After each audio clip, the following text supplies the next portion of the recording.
Hey guys, you joined me on this golden hour to check out probably the most sent, dare I say it, sent Trek 1 series on YouTube. This is the Trek 1 series, the 1.2, and is my first road bike. So I got this road bike for my 14th birthday, size 54. I'm a size 56 now, I got a bit taller, and I love this bike still. The only thing is it's a little bit small.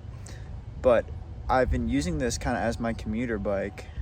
I haven't necessarily been using it a whole lot recently because it's had some issues, but I fixed it, which is really awesome. I replaced back here. I can do a video about this, by the way, if anyone's interested. This is a Sunrace cassette.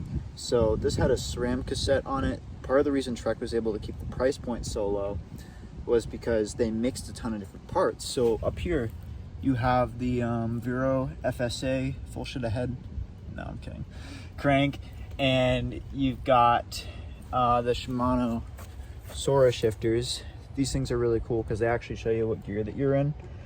And then back here you have a Shimano Sora rear derailleur, and you have, I think it was a Shimano chain, but actually I'm gonna walk through the upgrades I did. So yeah, you see it's a melting pot of different parts to keep the cost down. And then there were some really, what's the word? All right, fam, we'll just say the word. Really shitty brakes. So there are kind of the no-name, kind of just the black brakes you see on like kind of entry-level road bikes. And the issue is that they don't really work that well. So if you're gonna upgrade from a bike like this to like an Ultegra bike and it's disc, you know, and you're like, discs are way better, the thing is the caliper brakes still work really well. It's just a lot of them aren't really that good, if that makes sense. So to be fair to that brake set, they can be really good as well. But the upgrades that I did was, this is a brand new, so it's weird. There was the Sora 3500 this came with. This is the Sora 3000. So they went down, so that was interesting. Shimano usually goes up. So this is Sora 3000. I just got this derailleur. It works so well. The new Sora works so well. If you want an update, I made a video talking about how great Sora is. Sora, I've found it can be a little bit tough to maintain sometimes if you have like a band clamp front derailleur. At one point I was tuning that and it was really tough. But the thing is, you just want to, like, especially if you're like a new cyclist, you want to make sure you're changing out your, I'd say shift and brake cables every few thousand miles. Just because if that breaks and it gets caught in the shifter, it's a real pain in the butt to get those out. And you gotta, you know, get some needle nose pliers and gotta play around with that. But if you do that and you maintain the Sora works so well. Like, I was riding this bike the other day, and keep in mind, I have a bike with a premium group set, which you have to stay tuned for that. I have a bike with a I guess we can call it premium group set, the mechanical Ultegra, and it's like mid-range group set. And this bike shifted really well. Not as good as the Ultegra, but this bike shifted so well. I'll tell you what, it was amazing. And the upgrades I did, these are awesome. These are the Sram Red, the Gen 1 brakes. I'll put the weight up on the screen. But these are a super, super nice brake. I got it with, I don't know if I ever talked about it. I got this Cervelo R3, which I rode it, and honestly, I wasn't a huge fan. That's why I didn't really do any videos on it. It's not that it's a bad bike, it's just the way it handled. It felt very kind of flexy in a bad way for me. It didn't feel stiff, like it doesn't have like that lateral stiffness like the Amonda has, so that's why I didn't really make a video about it. If you want me to talk more about that, just ask more in the comments below and I'll definitely go over it. But what I did was I took a lot of the parts from it. I pretty much parted it out, and I've sold the frame to a kind gentleman that lives nearby. And the brakes here I added to the 1 series, and they work so well. These are like some of the best brakes ever. And the pads, I don't know what kind of pads they're on here, but they work really well also. And over here you can see my Speed Play Zeros. Over here Sram Red Gen 1 brakes. Brand new bar tape. This is the best bar tape wrap that I think I've ever done. It's taken some practice, you know, because I do it myself, and I think it's really awesome. It's one of my favorite parts of the bicycle because I think it's a real kind of art that you can do, and you can really craft it well, and you can craft it to you. And the mirror over here, the mirror is an essential for me. Mirrors are so cheap and they're so good for safety. I can't recommend getting a mirror enough. A mirror, like, just, I wouldn't go past it. Get a mirror. It's worth the safety, you know, just so you can see people behind you on the road. And also because if no one's behind you on the road, you know, and you can like move over a bit if there's like a pothole or something. The mirror is essential. So we got a mirror, Sram Red Gen 1 brakes, my Bontrager lights here. I had 2 cup holders. I just have one right now. The other one I took to the downhill mountain bike park, and I came back and I put it somewhere. I think I maybe lent it to my brother. But yeah, there's usually 2 on here. And the seat, my parents got this for me for my, I think it's my 19th birthday. I was using this bike for commuting a lot, so this is really good if I were to ride in jeans. The Salé Royal saddle, I think. These are excellent. Don't get like those really wide ones. Those are really tempting to get, those really wide seats. Honestly, this is like one of the most comfortable seats ever. I love it. This sort of cadence sensor setup that I don't really use, to be honest, just because, I don't know, if I want to see data, I'd rather just see it on Strava after, or I'd want to use a power meter. But it's cool. I have it. I have a head unit for it. It's a little Bontrager, like a tiny computer. It's inside somewhere.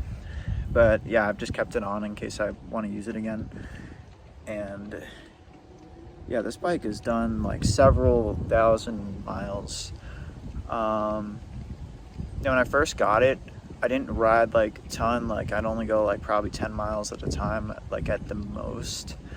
And then when I was like 16 or 17, I got really into it. And this bike really got me going. Like, I've been across New Hampshire on this bike, as you guys know. I rode this bike to the White Mountains. It wasn't the most comfortable because it came with these kind of shitty 23 millimeter tires. These are a Continental Gator Skin. These are the Black Edition. They're a 25. Never gotten a flat with these tires. Never gotten a flat with these tires. I love these tires a lot.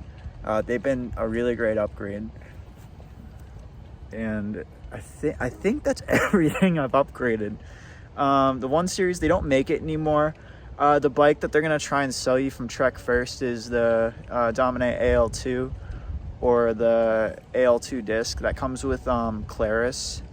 And I think the AL2 is $1,000 and the disc is $1,200, and their cable disc. But honestly, for the time, this bike was $930. I think it was $900 for me. Yeah, I love this bike.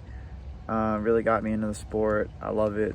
I'm riding other stuff now, and this one's a little bit small for me. I can still fit in a 54. It's just, I like the luxury of the 56. It feels just a little bit bigger, and it feels like I just have the space that I need for, you know, those endurance rides I do. That's like mainly my style, like I've said in other videos. So yeah, definitely. Great bike though, great bike. Square taper bottom bracket, pretty easy to work on. Upgraded to the 1130, I think 1232 cassette Sunray. I was at the shop and they were telling me to get the SRAM cassette, and they're like, and I pull out the Sunrays. They're like, that's not how you spell SRAM, sun. But it isn't bad. It wasn't bad. I rode this bike home, and it was just fine. I've actually never used a 32 cassette. I've always been using 28 cassettes because this is what the bike came with. And I was riding a 28 cassette, and you guys have seen this in my videos, like, of all my shit on this bike, riding to the White Mountains, the 28 cassette. I was just going for it because I was like a really good climber. But the issue is, like, if you're just heavier or you don't like necessarily have that cadence yet, you know, it's really important to have the gearing you want. Even I liked having this gearing the other day. Like, sometimes I'm not feeling it 100%, and I like to go a bit slower. I like to have a slower cadence. Like, you can't go for, like, you can't keep that cadence at a slower speed if you don't have the right gearings. That's why I think it's really good to have like gearing like that. So this is a 5034 and it was 1128 or 1228. Now I think it's 1232. Very good setup. Very happy with this bike. I think it handles really well. A lot of people, I noticed a lot of journalists when this bike came out, they were kind of hating on it a little bit because of the brakes, which I can understand. But the actual handling of the bike, I thought was great.